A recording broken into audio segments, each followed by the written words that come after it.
Good evening, everyone. On behalf of the LAM Foundation, it is my sincere pleasure to welcome you as we kick off the third season in our LAMposium in Your Living Room educational series. My name is Charlene Dunn. I am the Director of Patient and Clinical Programs for the Foundation, and I will be your moderator this evening.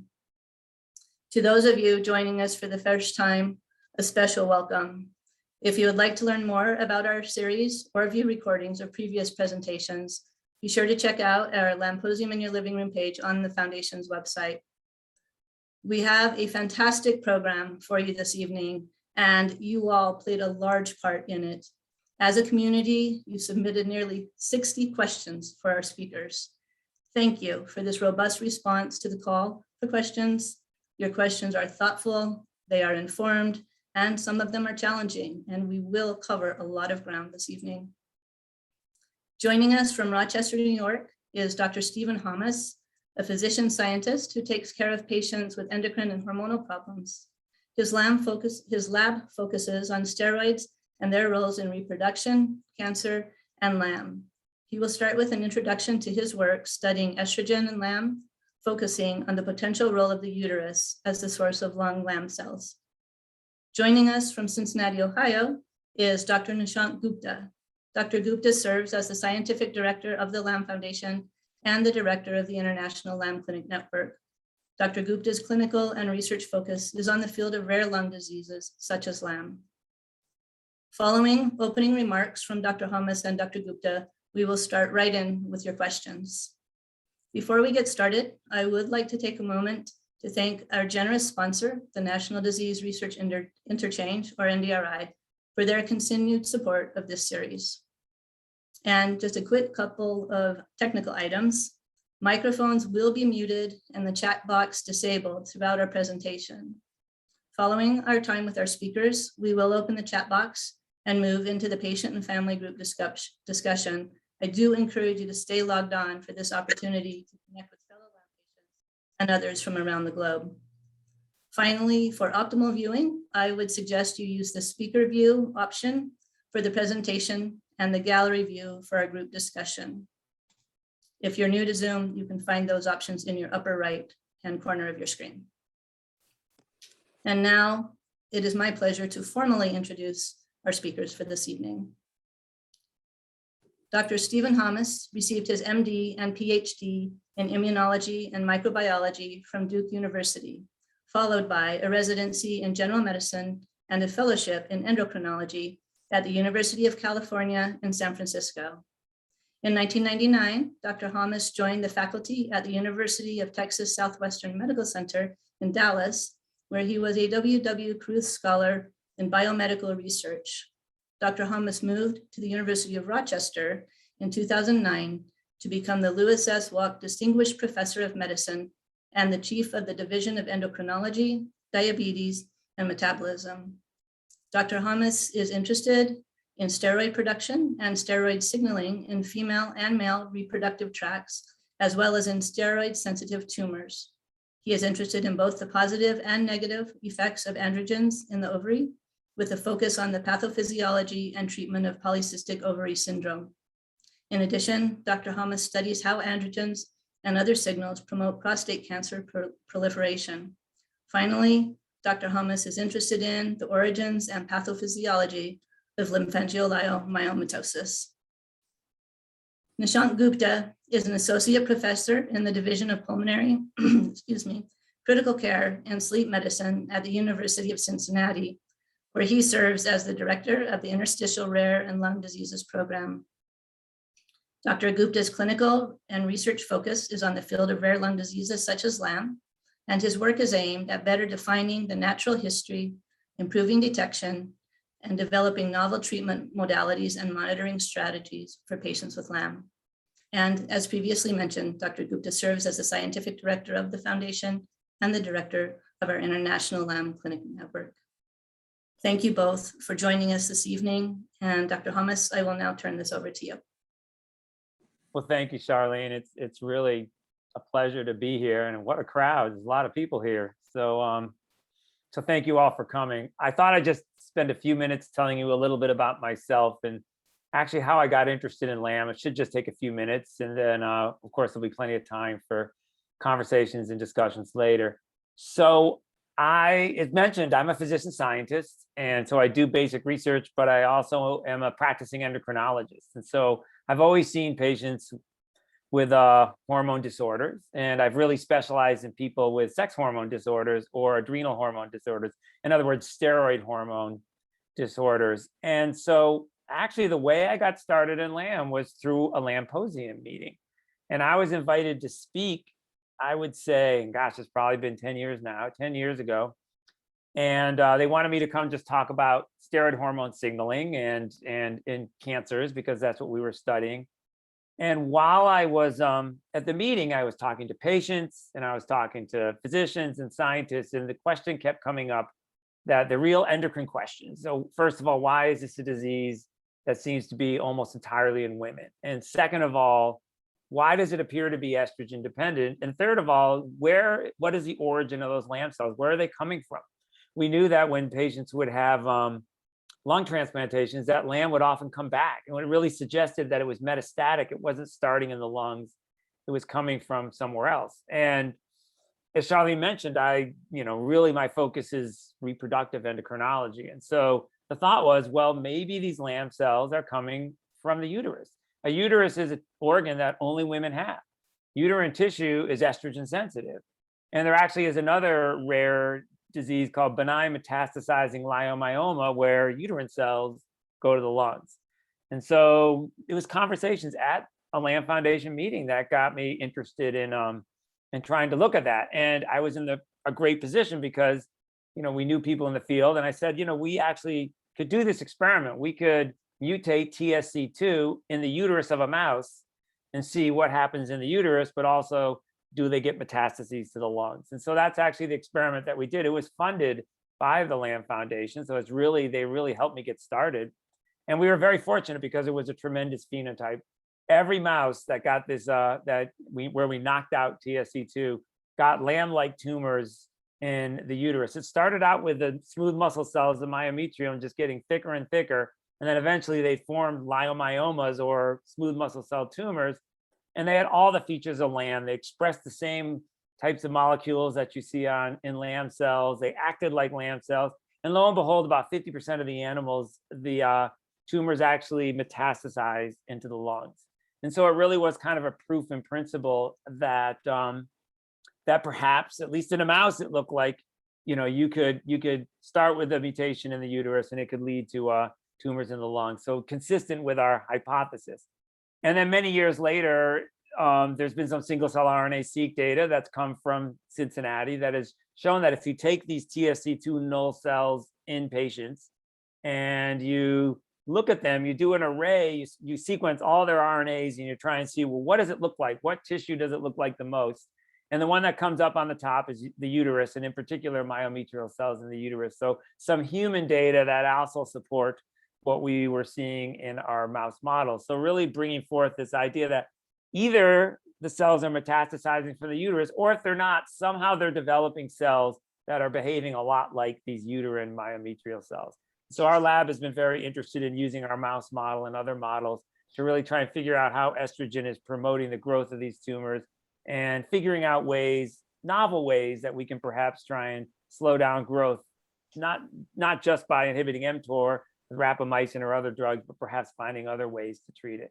So that's really where our research focus has been, and it fits perfectly with my interest in reproductive endocrinology, but it also fits perfectly with the research that's being done really across the country and the world on LAM. So it was fortunate that Lisa Hensky invited me to speak at a LAMposium meeting. I don't think I've missed one since, and I'm not planning to miss any in the future. So that's my introduction, and I'll stop there and we can turn it over to Nishant. Yeah, thank you very much, Steve. And what a wonderful story. I think I speak for everyone here that we are glad you're in this field. And I hope you don't mind. I kind of feel guilty on the number of times we just call on you for all and sundry sorts of questions. But you are enjoy doing it. So I'm just going to take a couple of minutes. Shar and I had discussed about perhaps me giving a short introduction about COVID and this and LAM research in general. But considering the number of questions that came in, I think the best use of time is for us to probably spend the majority of the time for questions. Plus, anyway, whatever I was going to say is most likely going to get captured in the questions anyway. And if it doesn't, I cannot certainly fill it in. Just a couple of things. So first is just in general, it's not looking fun outside. So I hope everyone who is in the throes of this winter storm, please stay safe. Second, I don't know. To me, it seems like this is a bit of a season of a doom and gloom, be it with politics, inflation, whatever, or a never-ending saga of COVID. And but what I wanted to say was that we, even in the midst of this doom and gloom with this never-ending COVID, there are a lot of things for us to be thankful about, things for us to feel good about. And I'll talk about the specifics of what I mean by that in the context of LAM a bit later, perhaps during the question and answer session. But on a global scale, what I mean by that is it's because of COVID that we have things like telehealth, which have come to the forefront. We have found new ways of monitoring disease and empowering patients to provide us data from their home rather than an office-based setting. We have found, and all of this has led to new avenues of research. We have learned so much more about vaccination, especially vaccination of individuals who are on immunosuppressant, and those lessons are applicable beyond COVID vaccines to just vaccination in general that will help us down the road. And perhaps equally importantly, we have found new ways to come together as a community. And we are seeing just perhaps the best example of that right now with what we have close to 250 people sitting together, discussing what is important to everyone and is on their minds. It was not too long ago we used to do this in the form of regional meetings where only patients of a certain region were able to connect with the clinic directors, and but this is amazing. And a shout out to Shar for organizing this. This is starting the third year, and each and every one of this session has been just truly insightful, invigorating. So thank you, Shar. I think COVID will be gone one day in whichever format it goes, but I think these gains are here to stay, so that we should be thankful of that. Speaking of getting the community back together and Steve's mention of LAMposium, in case you haven't heard, there will be a LAMposium this year, September 8th to 11th. If you don't know, save the date, in Chicago. And actually, Steve is one of the co-chairs along with Lisa Hensky. We are actively planning the agenda, and we are very excited to be back together in person this year. And last but not the least, I want to mention that my son told me this morning that this is the year of the tiger. And perhaps very fittingly, the Bengals are in the Super Bowl. And in case you don't know how big it is, there are grocery stores do not have chicken wings anymore in Cincinnati. And the entire area's schools have declared the Monday after Super Bowl a day off from school. And so I just wanted to say a hooday, and I think now we can begin. Excellent. Thank you, Nishant. That is fun. So we will begin, and just to give our community some context for this evening, we've divided your questions that came into 4 general categories, and we will kind of move between those 4 categories tonight, tackling about 2 questions per category at a time, so that we have a chance to make certain that we cover as many of these as possible. And we're going to start with the topic of hormones. And so, Steve, this first one is coming to you. We received several questions regarding hysterectomy, oophorectomy, and the use of progestins as they relate to disease progression in premenopausal women, as well as questions regarding menopause and how it may affect disease progression. If you would please explain to us the current understanding of each of these as they relate to disease progression in LAM. Sure. I mean, those are excellent questions and discussions that we have all the time. And I wish I could say, I know the answer, and I'm going to tell you now. But the problem is that the answer is not 100% clear, right? And it may be that for some patients, estrogens are playing a bigger role than in other patients. And the problem that we face in LAM, so, I always compare it to breast cancer. And breast cancer, you do have estrogen sensitive and estrogen insensitive breast cancers. And even the estrogen sensitive ones, only a certain percentage of them are really very extremely estrogen sensitive, and some are less so. But because so many patients have breast cancer, you can do these big clinical trials, and you can prove that treating with an anti-estrogen, for example, will increase the lifespan of a patient or prevent breast cancer from coming back in a patient. But the key is, it's because you can take thousands and thousands of patients and you can do these clinical trials. And we unfortunately don't have that ability. So we're always sort of forced to go by what we see in the natural history of LAM, what we see in mouse models, what we see in the test tube in the lab, and try and make as educated comment or decision or interpretation as we can. So I think it's pretty clear that most people don't develop LAM until they're making estrogen, so it doesn't happen until after puberty. And it's also pretty clear that after menopause, in the majority of patients, that the LAM, if people are progressing, that LAM progression slows down and often really completely stops after menopause. So and it's also known that during pregnancy, LAM will often get worse. When you put patients who are on birth control, not everybody, but a majority of patients, or a lot of patients who go on birth control, that the estrogens from the birth control make it worse. So I think there's a lot of evidence in the lab and in animal models that really estrogen is almost certainly playing at least some role in promoting LAM progression.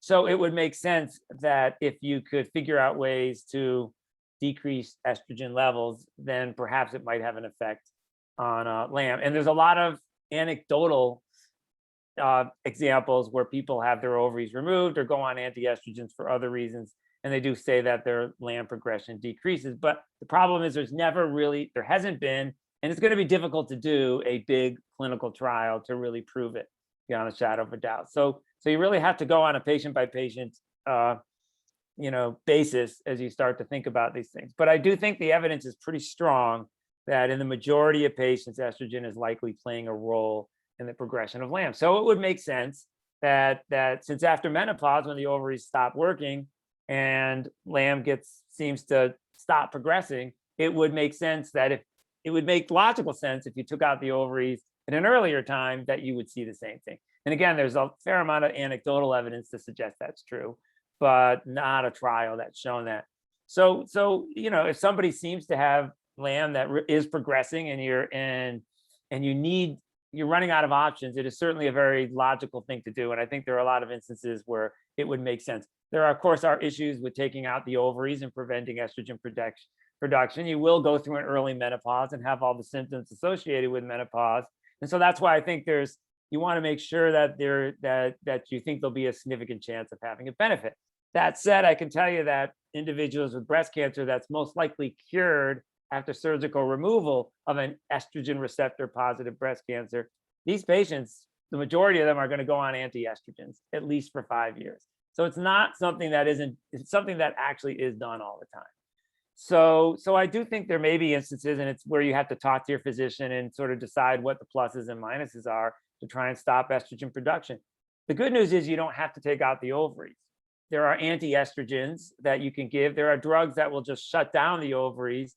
They're called GnRH agonists, such as Lupron would be an example of one. So there are medications you can give to accomplish in essence, a chemical elimination of the ovary. So if you're worried about side effects, that is always another possibility, right? You could turn off the ovaries and just see how you do. And if it's too much, you could always start back up again. So these are conversations that, again, depending upon the severity of LAM and other things, that are things that you could consider talking about with your physician. What about taking out the uterus? I mentioned earlier that, we have some evidence that suggests, and now there's some single cell RNA-seq evidence in patients that do suggest that the origin of the LAM cell could conceivably be the uterus. But the problem is that you can't just take out the uterus in every individual, because obviously, and by the time you diagnose somebody with LAM, if they've metastasized to the uterus, they've already metastasized from the uterus to the, so it's not clear that doing a hysterectomy alone would necessarily prevent LAM from progressing if it's already in the lungs. You could argue that maybe if it continues to metastasize, maybe stopping that source would be valuable, but I think there's just really not a lot of evidence right now to support that you're going to get a whole lot of benefit from just taking out the uterus. I think a lot of people might say if you're going to take out the ovaries for the reasons I mentioned before, it might not be unreasonable at the same time to take out the uterus, but I'm not sure that just doing a hysterectomy would really be, there's not a lot of evidence, not enough evidence right now to suggest doing a surgery like that in the off chance that it might prevent LAM from getting worse. So even though we think the origin might be the uterus, we're not at that point. As far as removing the ovaries, it's a conversation that could be had with your physician, depending upon how you're doing on the current treatments, and whether, if they're not working, that's a logical next step to try. And if you're near 50, if you're in your 40s and you're close to menopause anyway, and you're worried about your LAM progressing, that might also be a time to try it. But certainly in a 20-year-old who's interested in fertility, that might, then you really need to think about it, and might not quite be the time. But I do think that the evidence that estrogens are playing a role are clear enough that that in certain situations it's something to seriously consider. I should mention just very, very quickly that the question was brought up about progesterone. There's not a lot of evidence to suggest that progesterone causes progression of LAM. And there's some evidence to suggest, most of it says it's neutral, but there's some evidence to suggest that because if you give somebody progesterone, it will suppress the ovary and do the same thing I mentioned, it will stop estrogen production from the ovary. There are some people who believe that if you putting individuals on progesterone might shut down the ovary, decrease estrogen, and again, perhaps have a positive effect at slowing down progression of LAM. So again, never been a clinical trial to show that, but not a big clinical trial to show that, but that's the reason why people sometimes talk about progesterone. It's another way to biochemically shut down the ovary without having to do surgery. Great. So I'll stop there. Look at that now. Yeah, thank you, Steve. That's excellent. And while we're a little bit on estrogen levels there, I'm going to take that just one step further and ask. We did have a question come in wondering about the correlation between estrogen levels throughout a woman's menstrual cycle and her LAM symptoms. So, for instance, shortness of breath, or perhaps the increase in frequency of pneumothorax. Anything we know about that? So you know what, I will give my brief answer, but actually I will defer to Nishant, who sees a lot more patients with LAM, to see what he said. There's never been a study that I know of that really can relate it to the cycle, but during the menstrual cycle, estrogen is relatively low at the beginning, and it really peaks about the middle of the cycle, and then it kind of goes back down again is that once ovulation is completed. So it really would be like if there was going to be something, it would be occurring in mid-cycle. And I know, again, there's anecdotal evidence in some individuals that the symptoms do seem to get worse in the middle of their cycle, and doing something to control that, again, anecdotally is shown to be a benefit. But, and there are pretty big swings between, so a normal estrogen level in a woman is probably 40, 50, 60 picograms per mil. During ovulation, it can be 200, 300, 400. So you can see an almost 10-fold increase in estrogen levels in the middle of the cycle, but it doesn't last for very long. And it may not be long enough to see a major effect, but certainly in pregnancy where estrogen stays up quite high for a long time, we definitely see evidence of progression. But again, I don't see as many patients as Nishant, so I'd be very interested in what you think. Yeah, thank you, Steve. It's actually interesting that that's an area that we are currently studying. Before I answer this question, just a little bit about more on the anti-estrogen treatment strategy that you talked about, which is, I agree. I think most people in LAM would agree that it makes logical, intuitive sense that anti-estrogen strategies should have benefit for the population. And for the patients on the call, it's the reason it is not routinely recommended is as Steve highlighted, we haven't had a controlled trial. And the reason for that is that in the time before we had Cedarolimus, because of this intuitive sense, this treatment was given to patients because there was really nothing else that could be tried. And it stands to reason then that the patients who had more severe disease, or that the patients who were progressing more rapidly, tended to get treatment more often than the patients who were not progressing. So when you try to compare that data this way, it is you're sort of stacking the deck towards not finding efficacy of these treatments, because you're by definition giving this treatment to the group of patients who are more likely to progress or not respond. In my belief is that there is a role in a subset of LAM patients where anti-estrogen strategies make sense. But I think we need to first identify what that subset is, and then take that subset into clinical trials if we want to be successful. And one of the ideas that we are currently working on in trying to identify that right subset is exactly this question that Shar just posed. So in our experience, we about 20 to 25% of the patients with LAM have this very much cyclical nature to their symptoms, where either in conjunction with ovulation or more commonly with menstruation, because that's sort of a more easily definable time period, there seems to be worsening shortness of breath, and in a very small percentage of patients, perhaps worsening pneumos happening at that time frame. So one of our fellows actually a couple of years ago took a survey of about 300 patients registered with the foundation, and about 30% of the patients expressed that they have the cyclical variability.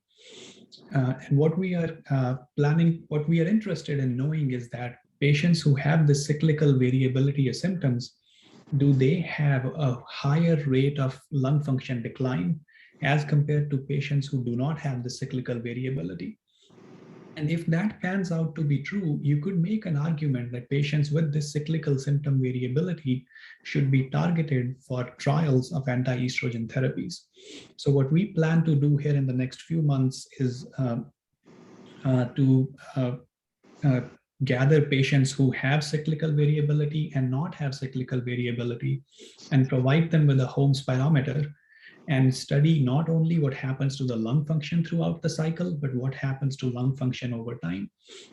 And our hope is that that can help us answer this question better, and hopefully even guide our future trials aimed at hormonal therapies.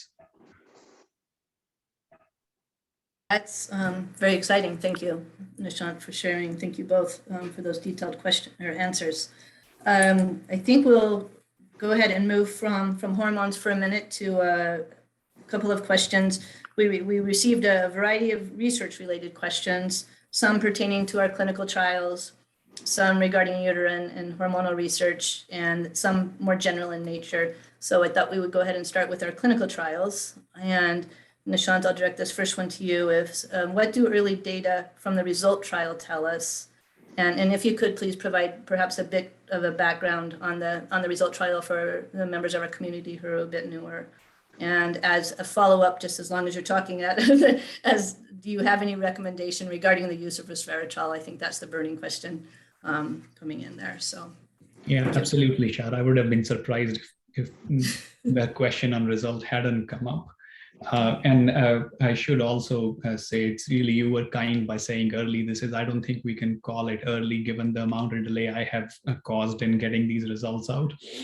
But that's all on me. And so for the people who may not know about it, RESULT was a phase 2 or an early phase trial where we added resveratrol, which is a natural supplement, which is supposed to be the magical ingredient in red wine, if you will, to patients who were already taking Cedarolimus to determine if it had any additive benefit.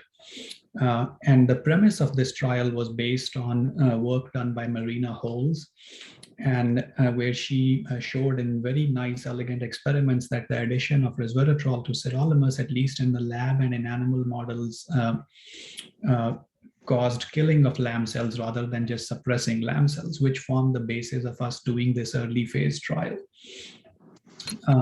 Now we enrolled 25 patients with lamb. Everybody was on sirolimus to begin with. And one of the problems we have that we have to face, it's a good problem to have, but nevertheless it's a problem, is that in the era of sirolimus, lung function may not be and likely will not be a sensitive enough marker to study the efficacy of a drug.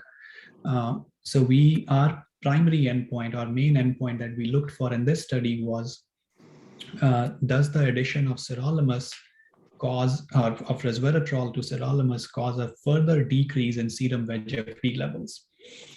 So the highlights of the results are that after the addition of resveratrol, the serum VEGF-D level did go down as we expected, but did not go down to the extent that we had said it needs to go down before we consider this as a significant positive result. So in a sense, it was, I would consider that as a negative primary outcome. The lung function stayed stable throughout the study, which is not a surprise given that patients, as I said, were already on a background of sirolimus. One of the other areas we looked at was what happens to quality of life scores. And in general, there was a trend towards improvement in the quality of life for patients who were in this trial. Hi, Kaylee, I want to make a carryout order, please. Not a significant increase, but Nishant, we'll need you to unmute yourself real quickly. Sorry about that. I think could you unmute yourself, Nishant? Yeah. Oh, sorry. Okay. I didn't realize that happened. 608 that was 692 3756. Yeah, we're all muted again, Nishant. There we go. You got it. You're on. Yep. I learn eventually. And last but not the least was that the sirolimus levels throughout the study had a slight increase throughout the trial as well. So the question in my mind is the improvement in quality of life scores or a little bit of the VEGF-D drop that we saw, was that truly from resveratrol, or was that because there was a slight increase in sirolimus levels? I don't know the answer to that, but in aggregate, if I look at that data, I'm not sure that data necessarily tells me that patients should start using resveratrol on a routine basis for treatment. Now, keep in mind, this was also an early phase trial. Even if the data was floridly positive, we would still not have been able to say that people should take it, right? That would have led us to a phase 3 study as the next step. But based on this data, I'm not sure that and that's the direction we need to go there. We need to have a little more of a deep dive and some more conversations around that. But currently where we stand, I don't think I could recommend patients to take this on a routine basis. Great, thank you, Nishant. That is information that we've had a lot of questions about, so I appreciate you preparing that for this evening. And I think we'll going to jump to the topic of, hit a little bit of everything here now, jump to the topic of pregnancy. We did have a variety of questions again come in on this topic regarding birth control, pregnancy, and disease progression, basically all linked together. So if we start with birth control questions here, I think this is a very common question for especially some of our younger women. From what is known, Steve, I'll direct this to you to start. From what is known about estrogen in LAM, is there a form of birth control you would recommend for LAM patients at this time, or conversely, a form of birth control that you would absolutely advise against? It's a really good question. Before I answer that, just to go back to the resveratrol, it doesn't mean that you can't have a glass of red wine every now and then and use that as an excuse for why you're drinking it. So I just want to make that very, very clear as a physician. I am A-okay with a glass of red wine every now and then. So, but to go to the birth control, we're really lucky in in this era because there's so many options for birth control. And some of them involve estrogen, like oral contraceptives. Some of them involve sort of depot progesterone, like, some of the Premarin stuff you do, the Provera stuff you do. But we also have IUDs, and these IUDs are really great forms of birth control. You can get IUDs that make a little bit of progesterone, and you can get IUDs that don't.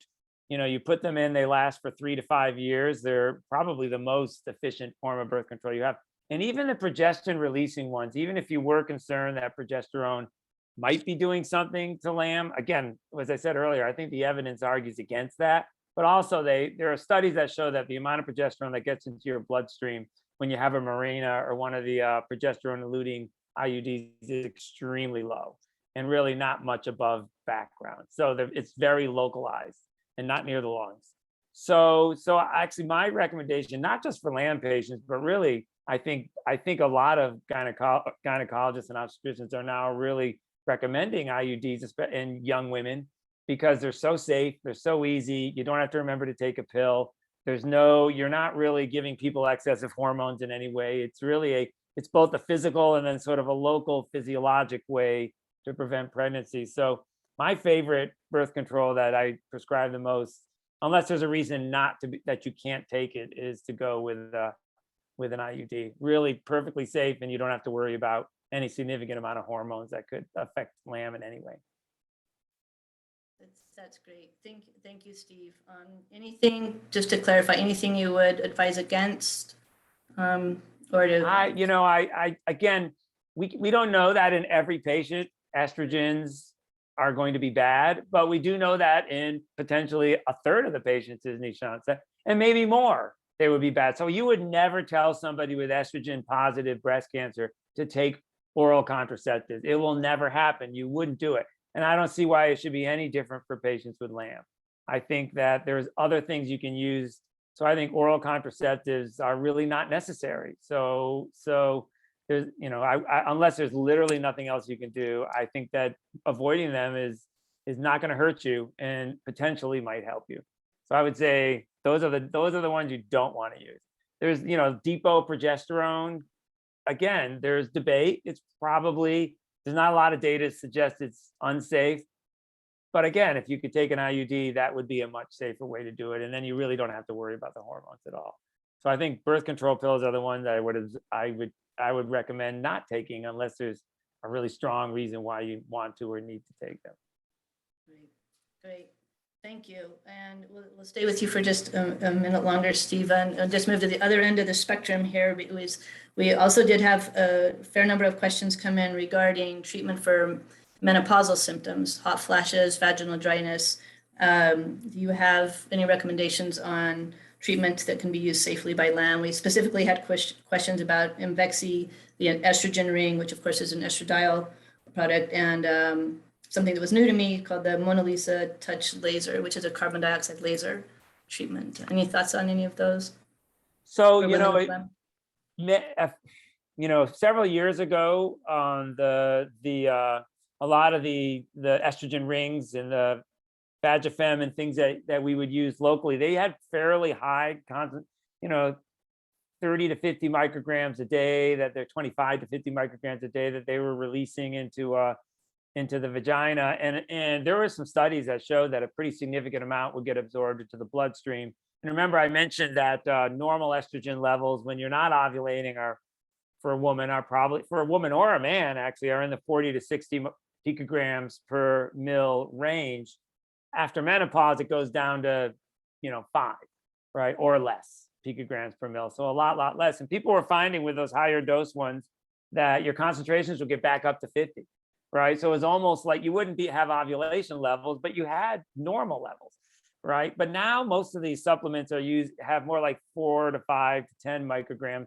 So a lot less. And they have measured how much estradiol gets into the bloodstream, and it still does. So you'll still go from almost undetectable or 5 or less.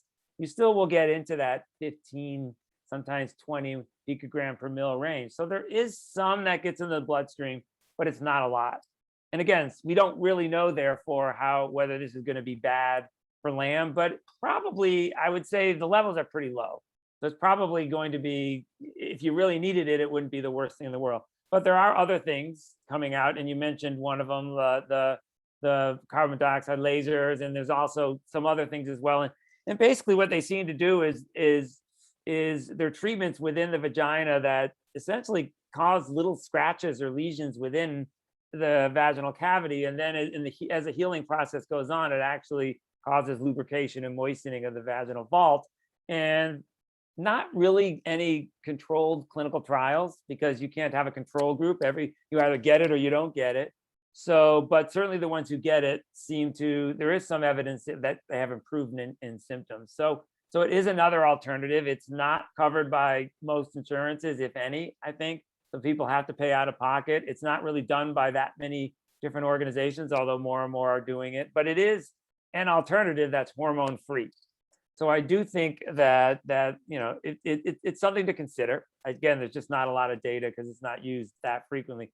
But also, I think that the concentrations of the vaginal supplements now are quite low. And if you're really, really worried, if you're one of those people who did have significant swings during your menstrual cycle, maybe that would be something you want to avoid. But I think in most people, the levels are so low now that get into the bloodstream that if you really were having significant symptoms, I don't think it would be unreasonable to try it, just understanding that there is a potential risk that it could make things worse, though the risk is much, much lower than giving birth control pills, for example. Great, thank you. I think we'll move to our fourth topic, which is COVID. And again, a number of questions from both patients and their family members came in regarding this subject. Nishant, I'll direct this to you first, please. Could you share with us a little bit about the latest data on outcomes in LAM patients who have contracted COVID? And as a follow-up to that, and you probably covered it, but just after infection and recovery, are we seeing significant changes in PFTs or oxygen requirements, exercise tolerance, et cetera? Yeah, we made half an hour without mentioning COVID. That's an achievement. So I think, Shar, what you're referring to in this question is a recent study that was published, which was an international analysis of all the LAM patients that at least we could gather at that point in time who had acquired COVID. And so this was a true international representation, and that it included a total of about 90 patients. And about 1/4 of these patients were from the US, 1/4 from Brazil, a similar number from Europe, and the rest sort of from everywhere else. The key highlights there are that the mortality rate, or the overall death rate, out of these 91 patients, we knew of one patient who died. And that patient had very severe disease, was on 5 to 6 liters of supplemental oxygen, had pulmonary hypertension, and had other comorbidities. And if you equate it to the general public's death rate from COVID of about 1%, 1 to 2%, this is on par with the outcome data. The other thing we looked at is that we divided the subset into patients who are on sirolimus versus not on sirolimus to see if there is a difference in outcomes. And what we found was that there really wasn't any significant difference in outcomes in patients who were or were not on sirolimus. What we found was that patients who were on sirolimus were more likely to get hospitalized as compared to patients who were not on sirolimus, but there was no difference in mortality rate. And then when we took a deeper dive and did some further statistical analysis on that, what really drove that increased risk of hospitalization was not really that they were on sirolimus, but was the fact that their lung function, specifically their diffusion capacity, was lower than the group that wasn't treated. And that also stands to reason that patients who were sicker and had a lower lung function were more likely to be on sirolimus than the patients who were not. So really the outcomes were more driven by baseline underlying lung function deficits than the fact that you were on sirolimus. We don't know why the outcomes in this population were, on par with the general public as compared to other patients who have chronic lung disease. A simplistic idea would be that because our population generally tends to be younger and healthier, that maybe that's what's driving this outcome. But nevertheless, it's reassuring and good to know that the overall outcomes are probably no different than the general population, and that sirolimus is not having an adverse impact on the overall outcomes. Some caveats to it. So this study was done at the time of the first surge of COVID. So it represents the alpha variant, if you will. We don't have the similar data for Delta or Omicron.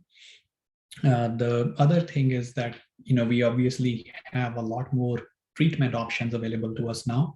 And last but not the least, this study was also done at the time before vaccinations came to the fore. Chances are that the outcomes now will perhaps be even better than the outcomes we found in this analysis. The long-term question is a good question. We need to try to address this. But our study wasn't designed to adequately answer that question as to whether this infection with COVID has changed the natural history somehow. Anecdotally, doesn't seem to be the case, but we need to study this better.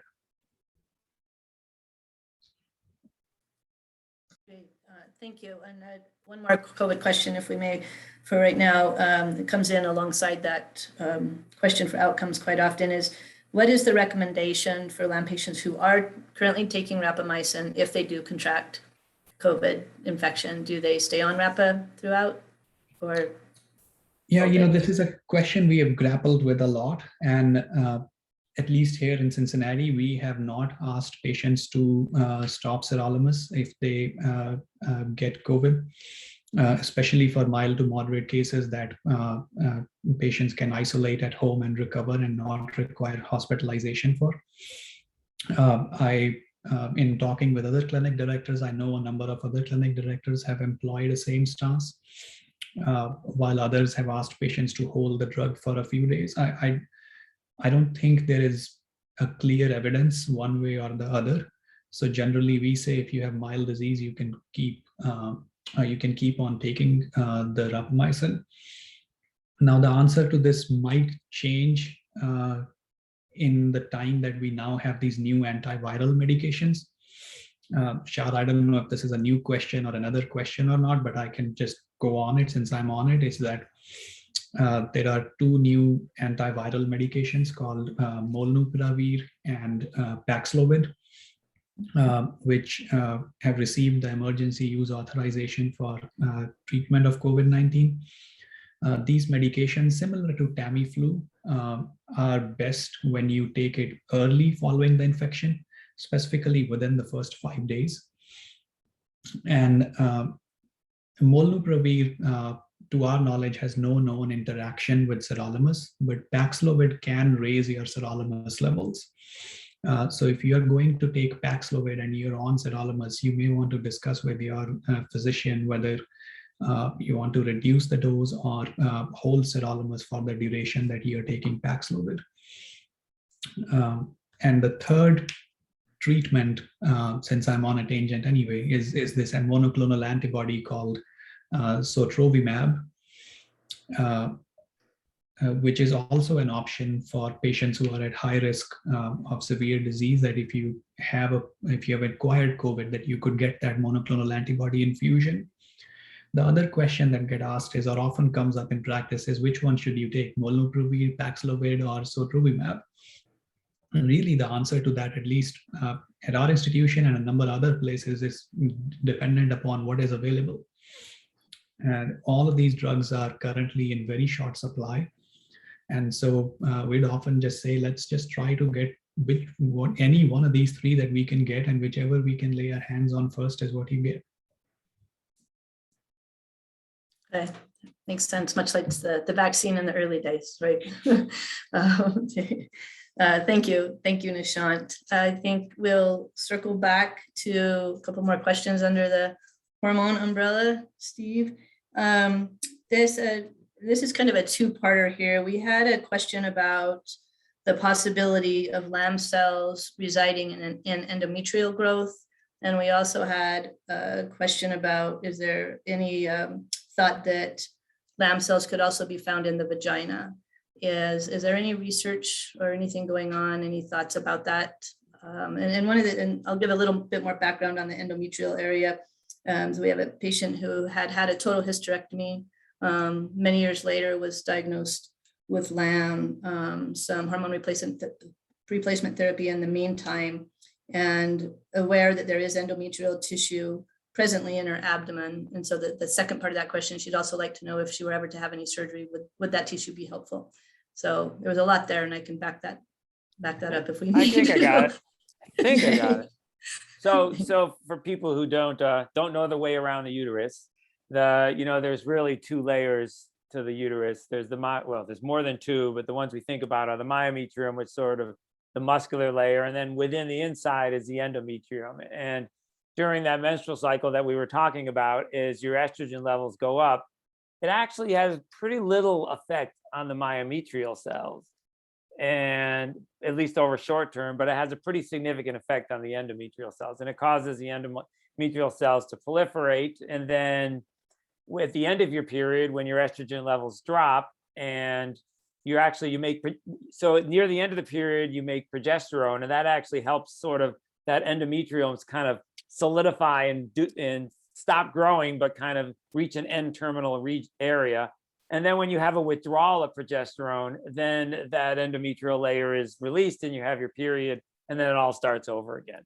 And so people with endometriosis have an endometrium that keeps getting stimulated, and it doesn't take nearly as much estrogen to get them stimulated, and they continue to grow. If it's retained within the uterus, you can do a hysterectomy and your endometriosis is gone. But for some people, those endometrial cells sneak out of the uterus into the abdominal cavity, and then it's a lot harder to take care of them. And sometimes you'll withdraw estrogen, just like we talked about. You'll take out the ovaries, you'll put them on a GnRH agonist, you'll do something to get rid of estrogen, because clearly in most cases of endometriosis, it's being driven, at least in part, by estrogen. But for some people, as we talked about, some people are more estrogen sensitive than others.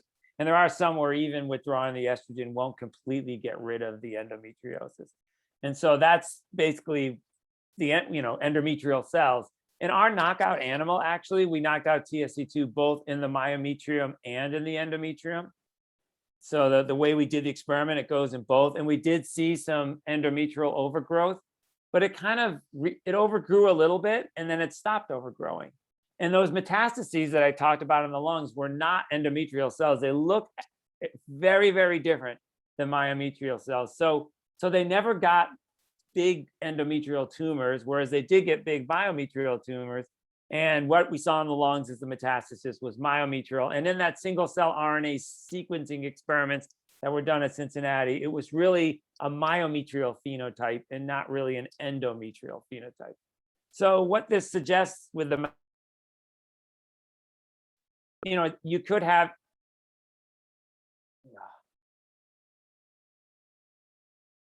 can you still hear me? Yes, you're back. Thank you. Sorry. So our system within our university has a VPN, and it just decided it was going to turn off. So then, of course, everything shuts off for a second, and then fortunately rebooted. So what I was saying was, based on the mouse models and based on human data, it really does suggest that we're not really looking at an endometrial phenotype. It is more of a myometrial phenotype. That doesn't mean that TSC2 isn't, or TSC1 isn't knocked out or isn't mutated in the endometrial cells, because it's really mutated in every cell, right? It's just that you have to get that second allele that goes away, that second gene, before you see a tumor. To my knowledge, really endometrial tumors have not been noted in patients with LAM. And in those studies where we looked at uteri, or where other people looked at uteri, they saw LAM lesions in the myometrium, but they really didn't see anything too abnormal in the endometrium. So I suspect that endometrium is not a major concern in LAM. And I suspect that in individuals who have endometriosis and LAM, they're just unfortunate people who have two unrelated things. That's not to say if there wasn't endometrial tissue available that we wouldn't be interested in looking at it to see. But to my knowledge, there hasn't really been any significant endometrial phenotype that's been noticed in patients with LAM. And most of them do cycle normally, and at least most of them do have normal cycles. So that would suggest that the endometrium is working relatively normally in most patients with LAM. So my answer would be it's probably just two unrelated things in individuals who have both, and that the endometrium is not a major concern for LAM. Okay, thank you. Thank you very much. As long as we're still kind of on estrogen, I'll put this out to either one of you that want to field this question regarding, this is more on nutrition, but soy products and LAM, I guess, again, kind of sticking with the estrogen theme. We have one patient who wrote that long ago, she was told that eating foods that contain soy or other phytoestrogens was not a good idea. And wondering, is this still the current thinking? Do we know anything more today? And any recommendations if you have any? I could start, and then I'm sure Nishant has very useful information to add as well. So, this is a conversation that endocrinologists love to have, right? Because soy is a phytoestrogen. It's an estrogen. It's a weak estrogen, but it's an estrogen nonetheless. And the question always is, how much soy do you have to eat before it has a major effect on estrogen-sensitive tissues, which would primarily in most women would be, as I mentioned, the endometrium and potentially the breast. So in breast cancer, the recommendations are that you don't avoid soy products, but that you try and limit them somewhat. And the problem is you can't really measure the estrogen activity of these soy products in the human body because A, it's a different estrogen, so you can't just measure estrogen levels. And B, you're really not interested in how much of this phytoestrogen is in the blood. You're interested in the end target effect. Is it causing something bad to happen? And really the most sensitive tissue in women is the endometrium. So there have been studies looking at the endometrium, and there, normal amounts of soy that most of us eat, sushi every now and then, edamame every now and then, and tofu, once every couple of weeks or something. Really, there's not a significant amount of soy. And even soy milk in your coffee, if it's just a little bit, is probably not a significant enough amount of soy to have a major effect on the endometrium. So it probably, and that's such a sensitive tissue, if it's not doing anything there, it's probably not doing anything elsewhere. But we just had a patient we saw whose entire diet consisted of tofu and edamame, and she had endometrial hyperplasia and wasn't having periods and had pretty significant effects just from the phytoestrogens from the soy. So certainly it is possible to take too much. So like the red wine and the resveratrol, my recommendation I tell people is don't stop eating soy completely, but you just got to do everything in moderation. And I think having a little bit every now and then is not going to hurt you, but you want to avoid having too much because it is an unknown, right? But that's probably true for most women. You don't want to have too much soy because it is a phytoestrogen and could have effects. I don't know, Nishant, if you have any, what you talk to patients, I'm sure it comes up. You're right, Steve, it comes up. I don't think I've ever given as knowledgeable an answer as you just gave. So I really have nothing to add. My message has always been exactly what you said, which is, it's probably okay as long as you just take it in moderation. But it's a favorite question. It's, endocrinologists have a lot of time. We have a lot more time on our hands than pulmonologists like Nishant, who are, intubating people and curing COVID and stuff. So we have lots of time to talk about soy and the estrogen effects on the endometrium. So that's why I can give such a long-winded answer. That's great. Thank you, Steve. So we'll jump to, I think we'll jump to back to trials here for just a minute, looking at our list. Nishant, do we have any information that you can share with us about the mild trial at this point? Specifically, any indication of whether Rapamycin, early Rapamycin leads to improved outcomes? And again, maybe a little background. We do have a number of newer community members on this evening. Thank you. Yeah, absolutely, Shar. I can't say anything about the results considering the trial is still ongoing, but I do appreciate getting to talk about mild. I wanted to mention this trial to the community anyway. So So taking a step back, as everyone on the call, I'm sure already knows that the treatment that is FDA approved to treat LAM is the drug called Cedarolimus. And this drug has been shown to stabilize lung function decline and keep the disease in a suppressed state. And the data for the efficacy of Cedarolimus came from the landmark trial called the MILES trial. But the inclusion criteria for MILES trial stated that women had to have lung function less than 70% predicted to join the study. So what we know for sure is that if your lung function is less than 70% predicted and you take Cedarolimus, that the drug stabilizes your disease progression. That led to this. So the question that still remains unanswered is, should we just keep watching your lung function drop until it reaches 70%? To start treatment, or should we start treatment early while you still have normal or preserved lung function? And intuitively, you'd say, yeah, it makes logical sense. Let's start early and prevent decline. What you have to balance with that is the fact that this drug needs to be taken over a long time frame. And are there some cumulative long-term side effects of the drug that we are not fully aware of? Which is why the MILE trial came to be, and this trial is trying to address that exact question. Is there a benefit of starting treatment early versus waiting? So this trial is doing sort of a similar design to MILES. We are taking patients whose lung function is more than 70% predicted, and we are randomizing them to either treatment with low-dose Cedarolimus versus placebo, and following them over time to determine the benefit of early treatment. We need about 60 patients to enroll in the trial for us to be able to have a good chance of getting a meaningful answer. Where we currently stand is that we have about 45 or so patients who have enrolled. So we still need 15 more patients to enroll in the trial. In my mind, this is one of the most, if not the most important current clinical trial in LAM, answering a major clinical question. So my plea to everyone on the call is, if you have a normal lung function and you're not on treatment, consider enrolling in MILD. And if you reach out to us, we'll be more than happy to walk through your cases individually on a one-on-one basis, determine if you might be eligible for the trial, and help you get to a trial site.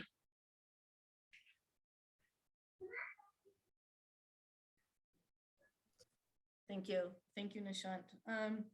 On that same question, you touched on it just a little bit, do we know anything about the long-term efficacy of rapamycin?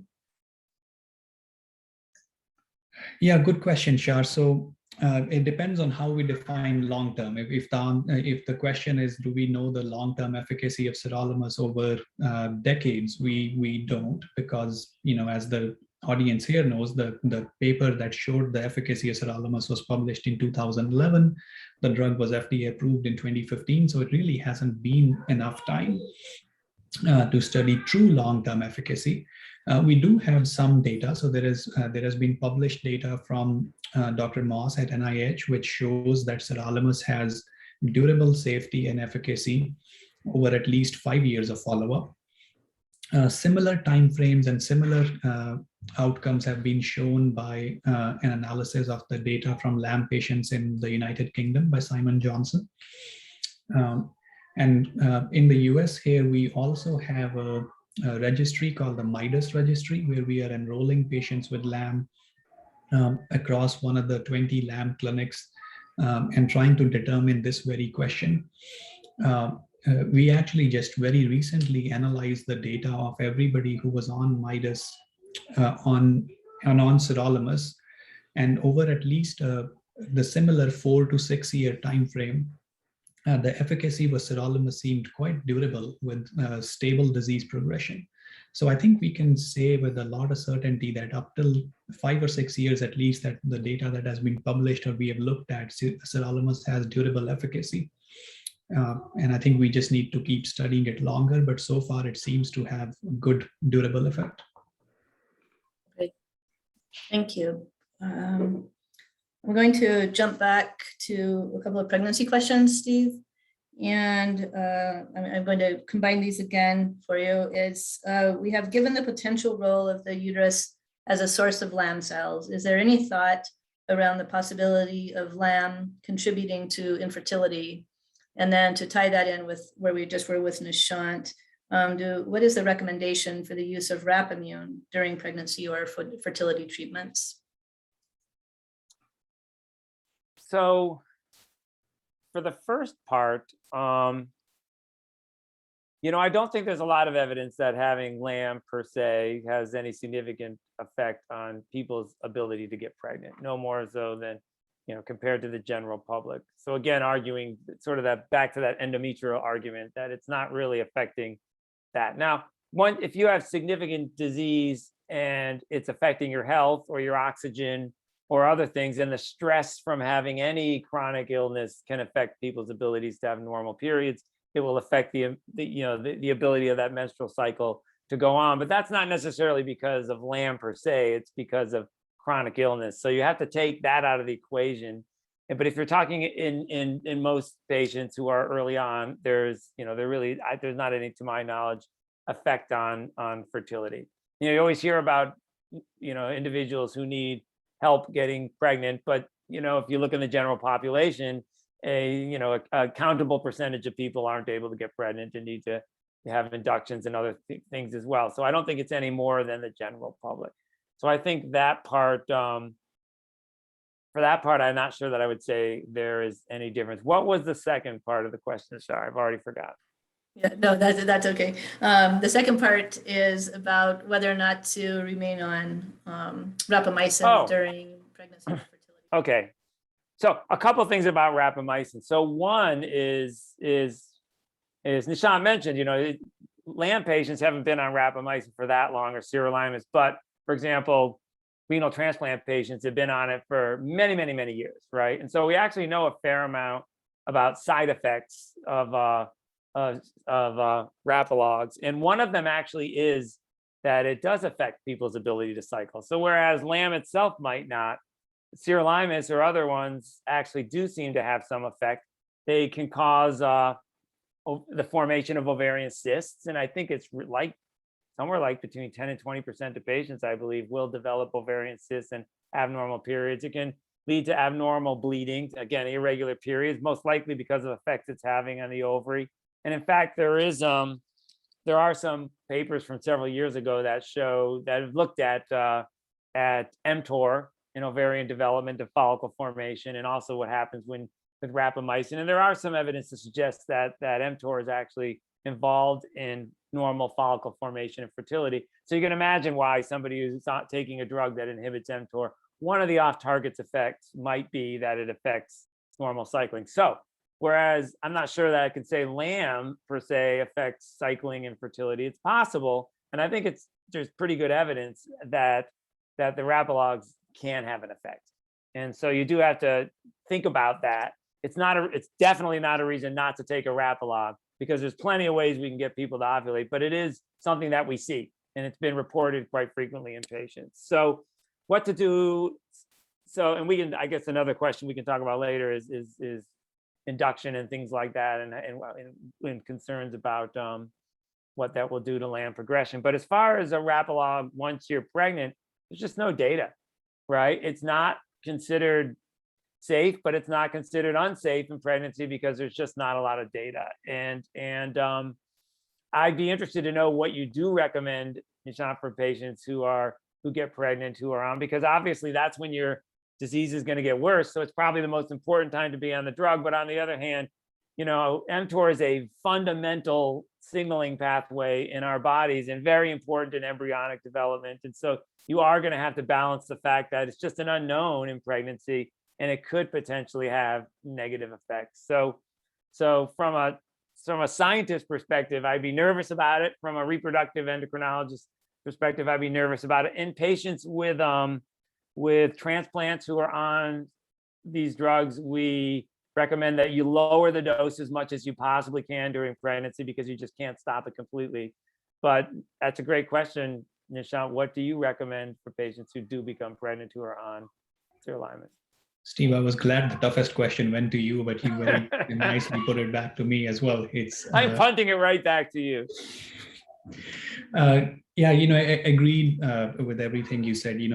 This question does make all of us nervous as physicians, as patients, as family members. This is the question that makes us nervous, gives us sleepless nights, and we don't have a good answer for it. What do we? Well, first of all, apologies if you hear our kids are back from swimming classes, so I have no control of what all you will hear in the background.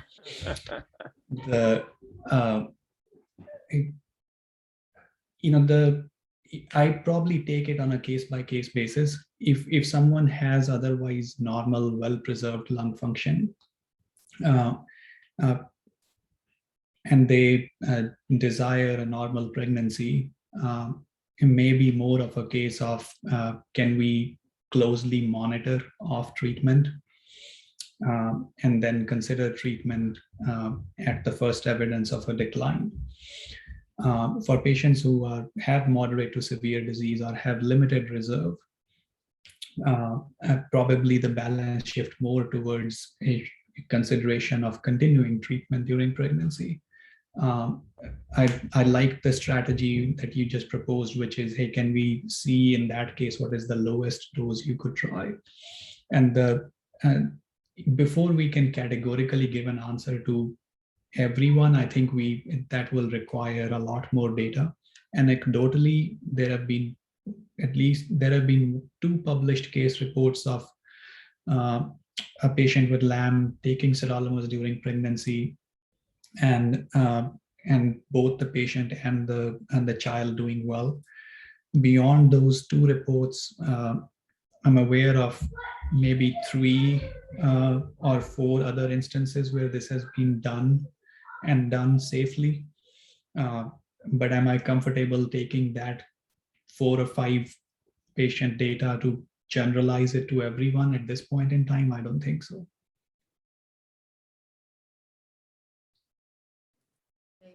Thank you both. That is a difficult question, and we appreciate your insights. I'm going to switch gears completely and go back to COVID for a couple of minutes. Nishant, I'll direct this to you. We had a patient write, the protocol for severely immunocompromised people is to receive a second booster or a 4th shot 3 months after the 3rd shot. A common question from our community concerns clarification around whether it is recommended that LAM patients who are currently taking Rapamycin also receive a 4th dose of the vaccine.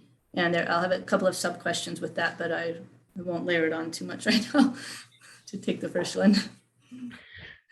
Sounds good, Shar. So, I think the question centers around, do we consider single agent use of Cedarolimus, as is typically the case for women with LAM, to be a significantly immunosuppressive therapy to warrant the consideration of a 4th dose? There is no definite answer to that, but at least based on what we have seen so far, I would not place patients with LAM who are on single agent Cedarolimus at that same level. Some other things to add there. So one thing which is clear is that if you are vaccinated and boosted, you have a really effective protection from severe disease from Omicron as it is. There is a recent paper from a kidney transplant population where patients who were on the background therapy with an mTOR inhibitor, such as Cedarolimus, it didn't really seem to impact the degree of response to vaccination. Dr. Moss is measuring this currently at NIH. Some of you have sent me your results on this, and we've checked antibody levels following vaccination in a few of our patients. And our general experience is the same, where Cedarolimus really doesn't seem to hinder response to vaccination. And so in general, based on what we have seen so far, I don't think there is a need for a 4th dose for everybody with LAM who's on Cedarolimus. Now, the post-transplant population is a separate question. I think this very well might be and is valid for that population. Great, thank you. That's very helpful. And would you have any special recommendation with what you just offered us for those who received the J&J vaccine early on? I think everybody should get a booster, regardless of what your initial series of vaccination was, whether that was an mRNA vaccine that is Moderna, or I guess Spikevax now, or Moderna, or Pfizer, and or J&J. The suggestion or the encouragement from CDC was that even if you received J&J before, preferable if your booster be one of the mRNA vaccines. Great, thank you. And if we may, one more, this list was long. This question's about wearing masks. And there was apparently a recent article, I'm not sure where this question came from, but I found an article in The Atlantic regarding the concept of one-way masking. So the thinking being that if you are vaccinated, boosted, and wearing an N95, you are relatively protected regardless of what others are doing. Do you have any thoughts on this concept and how this might apply to members of our community who are hoping to be around family members as we move forward this summer? Yeah. Well, I agree with that statement. I think if you are vaccinated and boosted and you are wearing an N95 mask, you are doing really everything you can do to protect yourself. Can you say that these measures will be 100% effective in preventing you from acquiring COVID? Not, but this will certainly be get you at a higher level of protection than someone who's not wearing a mask. Questions also circle around what kind of mask. Is it N95, KN95, some F94s and different names that I probably will butcher. But to the best of my knowledge, these are all masks with equal efficacy. The 94 versus 95 is just the filtration efficacy, and there is no head-to-head trial that compares 94 versus 95, but sort of stands to reason that they should have similar efficacy. The other thing with masks is to really be cognizant of the fit. So more important than the 94s versus 95s is which mask gives you a proper seal. And last but not the least, just have a little bit of be careful about not having counterfeit masks. And there are some very helpful articles on NPR and also on the CDC website, which can provide you some hints at identifying counterfeit from real masks, and they center around having the right information about the masks and lot numbers, etc., on the face. That we could either send out the link, or those articles are easily found on Google as well. Great, thank you. And Steve, if you would, I'd like to, just looking at our time here, I'd like to come back to you with a question, again, shifting gears. This was very specific about your research. Is your research around the potential role of the uterus as the source of LAM cells in the lungs showing a pattern of postmenopausal LAM patients who have an ongoing overgrowth of cells on their uterine walls that are not related to more typical reasons? So, our research is, our research is really animal based, and you can't really, animals don't really go through menopause. So it's hard to sort of look at that question. I think in humans, leiomyomas or uterine tumors, these are more benign uterine tumors, they tend to also get better postmenopausal, same thing, probably because they're a little bit hormone dependent. And so I don't think those types of studies, I don't know if it's really possible to do them in humans. And so I guess it's hard for me to really answer that question. I would say that again, since LAM seems to stabilize after menopause, especially in patients who are taking Cedarolimus, but really in everybody, I think that chances are that there's not a whole lot chances are that whatever's happening, whatever metastatic things are happening earlier on. I can tell you in our animal models, estrogen seems to play a very important role in metastasis. In the absence of estrogen, you don't see any metastasis at all. And in fact, the tumors grow very, very slowly in our mouse model in the absence of estradiol. And we actually do think that perhaps estrogen could be playing a role in metastasis. And there's some evidence in breast cancer and certain types of estrogen receptor positive breast cancer that maybe estrogen is doing that in breast cancer as well. But whatever's happening usually seems to be happening earlier on. Again, postmenopausal, when estrogen levels are low, especially in patients who are on other medications, I think that that's probably a pretty minor concern. Again, getting back to that question of do you need to take out your uterus? And I would say the answer is no, unless you've got other reasons to take out your uterus. Great. All right, we've been through all that. Thank They're repeating now. you. Wow. I'll go ahead. A couple of questions back to the topic of pregnancy. Do we have any recommendations on the use of fertility boosting medications such as Clomid or Femera? And could these exacerbate the symptoms? And then also, as an aside, I'm not sure here, but do we have any idea how many women with LAM have successfully delivered through IVF? So I think several patients with LAM have successfully delivered via IVF. I don't think that it's any harder I don't think IVF is going to work any less well in a LAM patient versus anybody. And IVF is really successful, I would say. It works for most patients. But IVF is a little bit different than using Clomid, for example. So when you're using Clomid, Clomid is basically an anti-estrogen. And so when you give patients Clomid or an aromatase inhibitor, then what it does is it shuts down. Remember, I mentioned that estrogen levels go up during right before ovulation. So what Clomid does is it blocks the estrogen effects so that they don't trigger ovulation. And you do that for like 5 days. And so estrogen levels will get even higher. And then you get rid of the Clomid, and now you have a much bigger ovulatory response. And so individuals who are maybe struggling to ovulate will now have a significant ovulation. And oftentimes they'll even ovulate more than one egg, which is why people on Clomid will often have more than one embryo.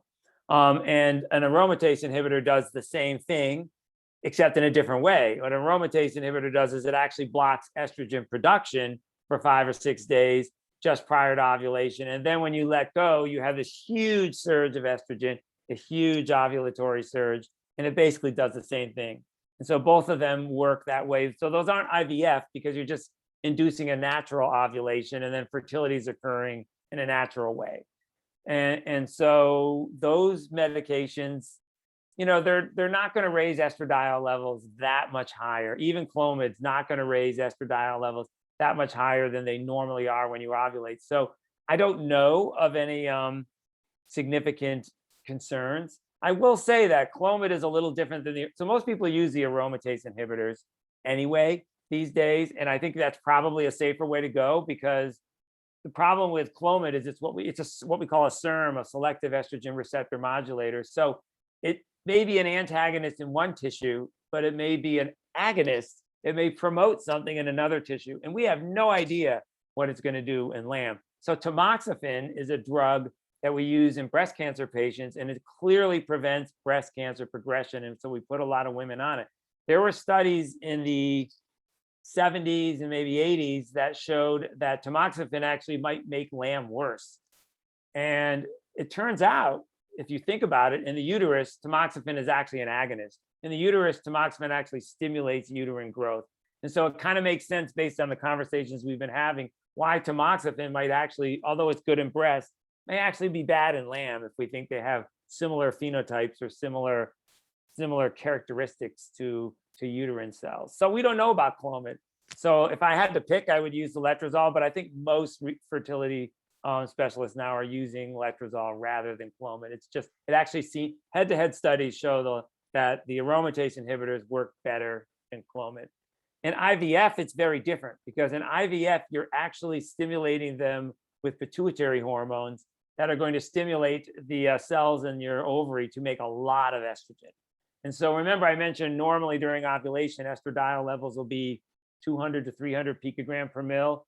When you put people on for IVF, when you stimulate them with LH and FSH, these cells from these proteins from the pituitary, their estradiol levels will be 1,000, right? They'll be 5 times what you'd normally have at an ovulation. And you do worry a little bit about that in a patient with LAM. So it's because breast cancer is more common, there have been studies using lower dose regimens to induce ovulation where estradiol levels really stay more in that 200 to 300 range. And so the recommendation is for LAM, just like in breast cancer, that you should, if you're going to do an IVF and you're going to do an induction, you should try to use the low dose regimens. And if there isn't anybody in your region who knows how to do that, then you should find somebody who does. There's plenty. Most major medical centers do it all the time for estrogen for breast cancer patients, and they're really comfortable doing it. So, but I think anybody who's going to go to an induction should go to a site where people really know what they're doing, and you should also be followed very, very closely by your pulmonologist to make sure that nothing else happens. Any other thoughts, Nishant? Steve, you covered it well. We in the previous years, when in the typical estrogen dose protocols, we have heard of patients who had significant worsening in their lung function. Anecdotally, in the era of low estrogen dose, especially when the GnRH agonist used concomitantly, patients seem to be tolerating it just well. But I think your point of getting it done at an academic center where there are well-established protocols for low estrogen dose similar to the breast cancer patients is the key here. And in addition to lung function worsening, the other risk we worry about is the risk of pneumothorax. And so those are the 2 reasons which make sense that you do it in collaboration with your pulmonologist and your reproductive endocrinologist. Thank you very much. And speaking of pneumothorax, Nishant, my next question was for you on the research and clinic care category. Does the risk of pneumothorax seem to increase with more advanced disease? Yeah, I think that seems correct. For perhaps the newer patients on the call, a pneumothorax is essentially a lung collapse where one of the air-filled cysts in LAM can rupture and then leak out, making the rest of your lung collapse. And the symptom that you need to think about and remember is that it typically causes sudden onset chest pain and sudden onset shortness of breath. And the most important symptom is that it hurts when you try to take a deep breath. So if you have this symptom, that's your clue to get checked out, get a chest X-ray to make sure you don't have a pneumothorax. We know that the average age of pneumothorax in LAM is somewhere in the mid-30s. And after the age of 50, which I don't know if this is an age-related effect or a menopause-related effect or simply a different cluster, the incidence of pneumothorax seems to be less after that compared to in the 30s and 40s. And stands to reason that patients who have more severe disease or have more cysts do have a higher chance of a pneumothorax. The current point in time, our recommendation, however, is similar, that if you do have about 50 to 60% of women with LAM have at least one pneumothorax in their lifetime. And if you have one pneumothorax, the chance of you having a second one or more is upwards of 70%. So our general recommendation is that if you have one pneumothorax, you should try to do a procedure called a pleurodesis, where you try to stick the 2 lung linings or glue the lung linings together with each other to reduce the chance of a second event. It doesn't stop pneumos from happening, unfortunately, but it does reduce the chance in half.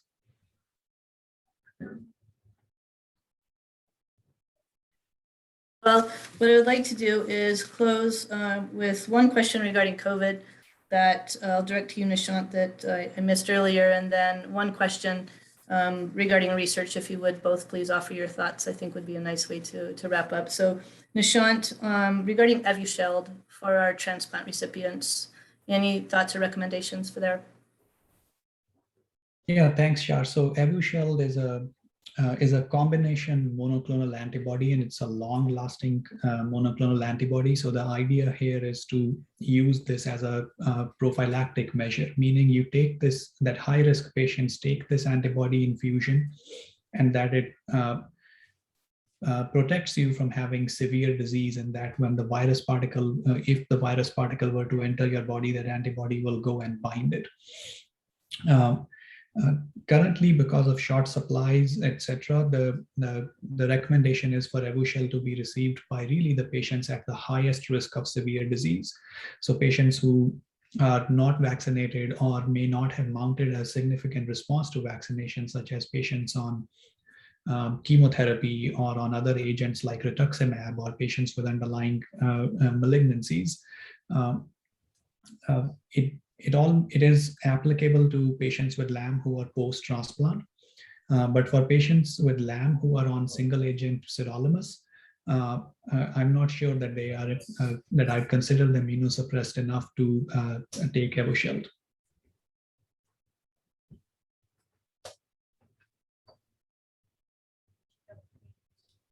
Finally, if you would both please respond with your just thoughts. What are areas of research that look most promising to you over the next 5 years? And directly from one of our newly diagnosed patients, which is very touching, I think, from my perspective here, is do you think we are moving closer to a cure? I'll go ahead and start, but I'd be very interested to hear what Nishant has to say. So I actually think that from a clinical research perspective, the trial that Nishant was talking about, really looking at low dose treatments to try and prevent people's lung disease from ever happening in the first place, I think is ultimately where we want to go, right? Because the problem we're always facing with LAM is if you diagnose it when you've already got a lot of cysts, even if you killed every cancer cell or every LAM cell in the lung, you're still going to have cystic lungs, right? And so clearly the key to curing or preventing LAM is to figure out ways to diagnose it very, very early on and then prevent it. And so we're reaching a point now where the important trials aren't going to be in patients with advanced LAM. The important trials are going to be in patients who have very early LAM, detecting it super early and then stopping it dead in its tracks. And so I think it is, and so from a research perspective, that's the way I think about it as well. From a laboratory perspective, is we have to change our focus. And so understanding the origin of the LAM cell and understanding whether we can take advantage of what we now know about the type of cells that we're dealing with and figure out ways to stop it in its tracks really early on. I think that's going to be the key to LAM research. And I think everybody understands that. And that's where we're all heading. So I think there's a lot of potential that will find a way, not necessarily to cure it, but to just prevent it from ever causing significant lung disease. And that's really the ultimate goal. You don't have to cure cancer, you just have to prevent it from getting worse, right? And that's, I think, where we're heading. And I actually am excited. I think there's a lot of stuff going on. I think that trial is a very first step at trying to use the drugs we already have but in a much safer dose to actually prevent the cysts from really forming in the first place. Yeah, thank you, Steve. And Shar, from my side, when I think of this question, or when I think about the future where LAM needs to go, right, I think of just two separate strategies, but they sort of need to move in parallel.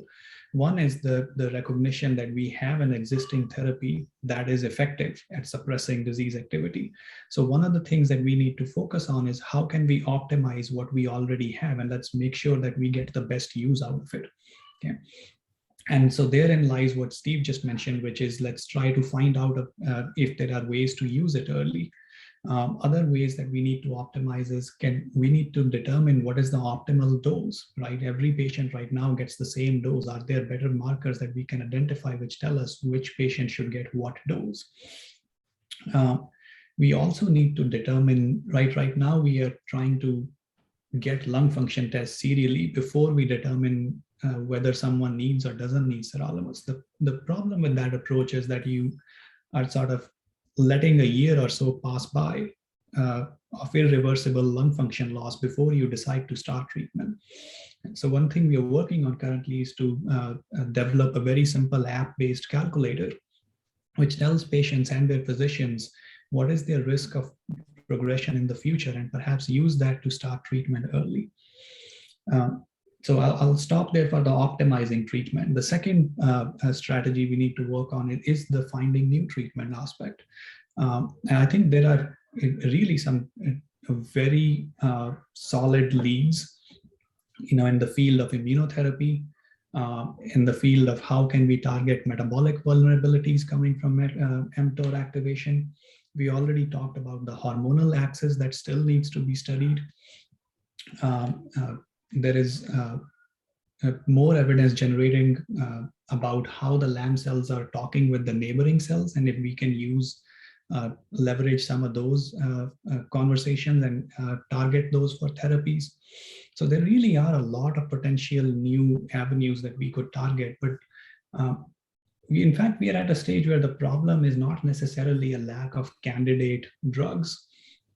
The problem is that we don't have a good marker to study what will we use as an endpoint of efficacy, and B, in a time where Cedarolimus is so efficacious in stabilizing lung disease, we need to figure out how do we design the trials to effectively answer this question of efficacy. I think we need to focus on those aspects, and that would help us get to the next level.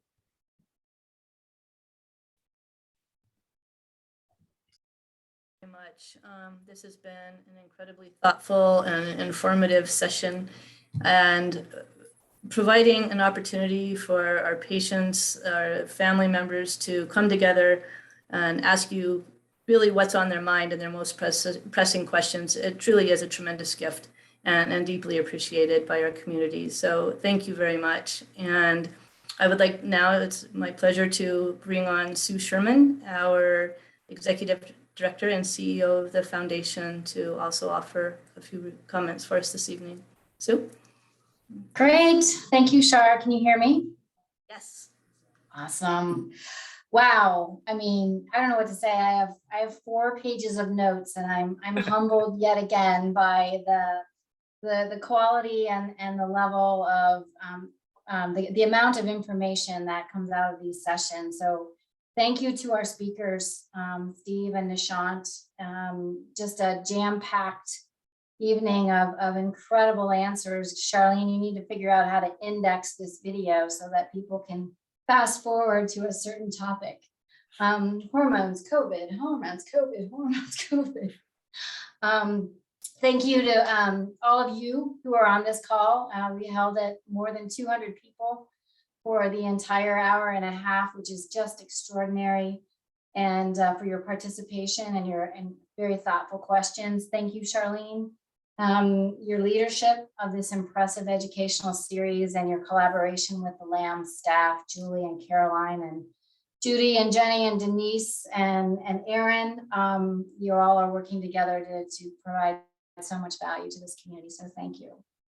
And then I just would like to say to our patients, family, and friends who are on these calls, your rich and thoughtful discussion and what you're promoting is actually the heart of everything we're doing, which I think are the right things. It's a tremendous amount of courage that is inspiring our scientists. I mean, you heard it. They come to LAMposium, they meet you, they want to help. They're funded by the gifts that you make. Steve mentioned that one of his first studies was funded by the gifts from contributors to the LAM Foundation. And when you give in that way, that money goes straight back out to the scientists. And Nishant is not only leading those efforts in our grant program, but he's been a recipient of those grants as well. So I just want to say, stay strong, keep believing in each other, stay engaged.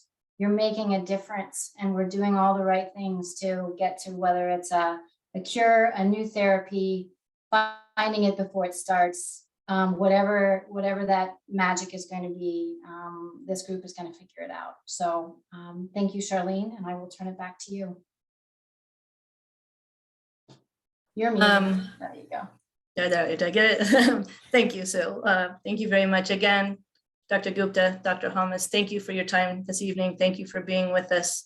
It's a long time to be in the hot seat, if you will, but again, incredibly informative and invaluable information. So we will say good evening to you or good night. And our community members, if you'd like to stay on, we will go until about 9 o'clock Eastern time and a chance to kind of process some of what we've heard and just get in connection with, really, we have people on from all around the globe tonight. So I would encourage you to stay on. We'll stop the recording for that group discussion. And then I would encourage you to go ahead and come on, turn on your cameras and say hello. So again, Nishant, Steve, thank you very much.